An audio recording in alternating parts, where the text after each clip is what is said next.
U بسم for اللہ U الرحمن Time الرحیم. TV. میں doctor Maqbool Jafri Tehran university of medical sciences Iran سے 1960 میں ظاہر ہونے والا کورونا وائرس جو مختلف ناموں کے ساتھ وقتاً فوقتاً اس دنیا میں انفیکشنز پھیلاتا آیا ہے پہلے بھی، اور اس وقت پوری دنیا میں ایک خوف کی علامت بنتا جا رہا ہے یا بنایا جا رہا ہے.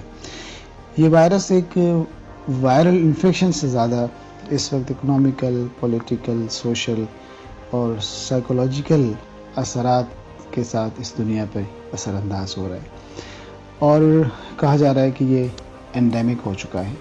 لیکن سوچیں کہ 1 ارب 40 کروڑ کی آبادی کے ملک چین اور 7 ارب کی پوری پاپولیٹڈ اس دنیا میں 80,000 لوگوں کا انفیکٹڈ ہونا اور 2,200 یا 300 لوگوں کی ہلاکت نسبتاً کوئی بہت زیادہ نہیں ہے، کیونکہ ہم خود دیکھتے ہیں کہ اس دنیا میں ٹیوبرکلوسس سے ہر سال تقریباً 15 لاکھ لوگ ہلاک ہوتے ہیں. اصل میں کورونا وائرس اینڈیمک نہیں ہوا ہے، بلکہ اس سے پھیلایا ہوا اسٹریس، خوف اور اضطراب، پریشانی اس وقت دنیا میں اینڈیمک نہیں بلکہ پینڈیمک ہو چکی ہے. اور آپ اگر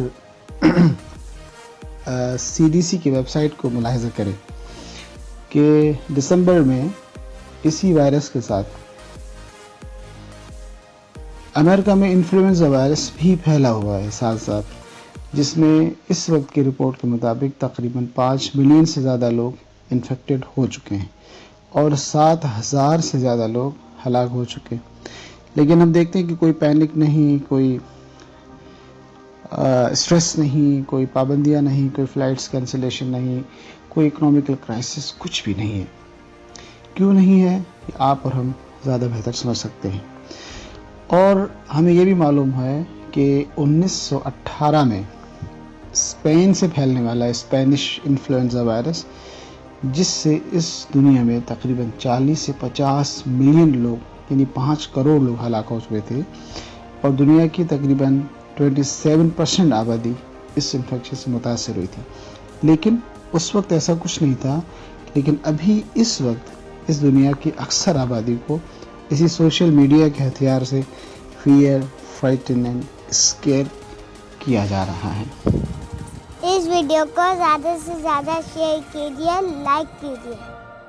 ہمارا چینل دیکھنے کا بہت بہت شکریہ.